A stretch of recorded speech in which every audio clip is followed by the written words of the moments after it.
남성이 PC방에서 50시간을 보내고 뇌졸중에 걸렸습니다.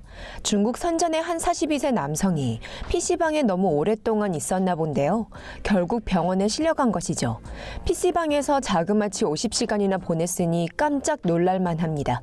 CCTV를 보시면 이 신원불명의 남성이 지난 3월 31일 아침 PC방에 입장하시는 걸 보실 수 있습니다. 그는 50시간 동안 의자에서 엉덩이 한 번 떼지 않습니다. 그러다 4월 2일 한 직원이 보안 카메라에서 그가 거의 2시간 동안 앉아있는 모습을 목격했죠. 그는 결국 마비되었고 말도 할 수 없게 되었습니다.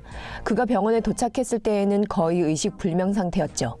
의사들은 왼쪽 기저핵과 전측두엽에 뇌경색이 발생했다고 진단 내렸습니다. 즉 뇌졸중에 걸린 것이죠. 지금까지 언제 이 남자가 뇌졸중에 걸린 것인지는 확실치 않습니다. 보안 카메라에 잡힌 모습으로는 24시간 내내 그는 관자놀이에 왼쪽 손을 올린 자세로 있었다고 합니다. 의사는 만일 뇌졸중에 걸린 지 3시간에서 6시간 안에 병원에 오기만 했더라도 뇌 손상을 입는 사태를 방지할 수 있었을 것이라고 말했습니다. 이 남성은 여전히 병원에서 회복 중이며 뇌 손상이 영구적인 것인지의 여부는 아직 밝혀지지 않았습니다. 인민병원 신경외과 의사들의 말에 따르면 수면을 취하지 않고 너무 오래 앉아 있으면 젊은 사람들도 뇌졸중에 걸릴 수 있다고 합니다.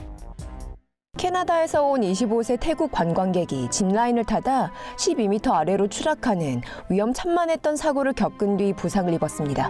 이 남성은 지역 경찰 당국에 의해 스펜서 찰리스 씨라고 신원이 밝혀졌는데요.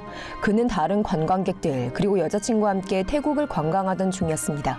방콕 포스트에 따르면 이번 사건은 지난 4월 치앙마이의 Flight of Gibbon이라고 불리는 회사가 운영하는 짚라인을 타다 발생했다고 합니다. 이 짚라인은 아시아에서 가장 긴 것으로 대략 5km에 이르며 중간에 단이 33개나 있다고 합니다. 초기 보도에 따르면 대략 125kg이 나가는 찰리스 씨가 짚라인을 타고 출발하자마자 케이블이 끊어졌다고 합니다. 담당 경찰은 이들이 무엇 때문에 케이블이 끊어졌는지 조사 중이며 짚라인 운영회사가 여기에 책임이 있는지를 알아보고 있다는 말을 전했습니다. 치앙마이에 위치한 캐나다 영사관은 찰리스 씨의 가족들에게 연락을 취했고 이들은 다음 날 태국에 도착했습니다. 이 회사의 짚라인을 타다 누군가 부상을 당한 일은 이번이 처음은 아닐 텐데요. 지난 2016년 이스라엘 관광객 3명이 서로 충돌한 뒤 추락하게 되면서 같은 짚라인이 폐쇄되었던 적이 있었습니다. 지난 2017년 중국계 미국인 여성이 짚라인을 타고 내려가다 머리를 충돌했던 사건도 있었습니다. 런던에서 응급구조대원으로 일하던 나탈리 쿠니시키라는 이름의 한 23세 여성이 목 근육을 풀려다 뇌졸중에 걸렸습니다. 어느 날 밤 영화를 보던 그녀는 목에서 딸깍 소리가 크게 날 때까지 목을 움직였습니다. 아프지 않아서 이후 바로 잠을 자러 갔죠. 15분 뒤 그녀는 잠에서 깨어났지만 왼쪽 다리를 움직일 수 없었습니다. 화장실에 갔다 미끄러지기도 했죠. 그녀는 구급차로 병원에 실려갔습니다. 의사는 즉시 그녀의 CT 촬영을 실시했는데요. 나탈리 씨는 자신이 뇌졸중에 걸렸다는 사실을 알고서는 깜짝 놀랐습니다. 의사는 그녀가 목을 풀려고 꺾었을 때 목에 있는 척추동맥이 끊어져 혈전 형성과 뇌졸중을 야기시켰다는 겁니다. 몸의 왼쪽이 마비되었고 한 달 동안 병원 신세를 져야 했습니다.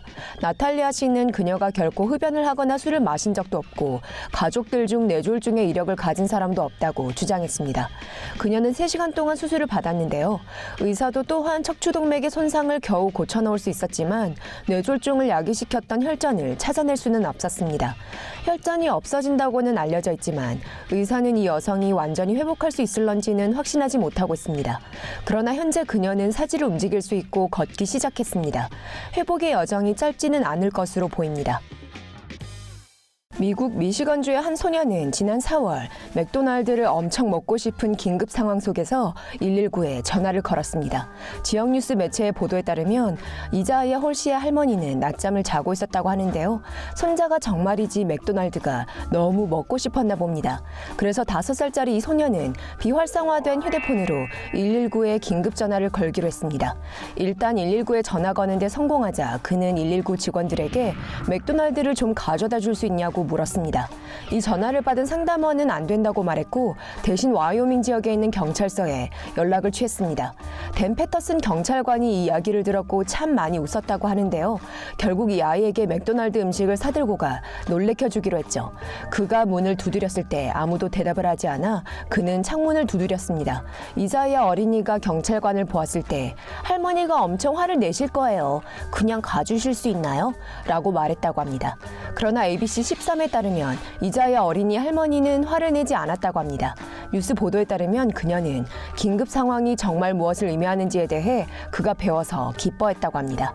긴급 전화에 응대했던 상담원인 사라 쿠베르스키 씨는 그가 맥도날드를 먹게 되어 참 다행이라고 전했습니다. 두고두고 도란도란 이야기할 거리가 하나 생겨났네요.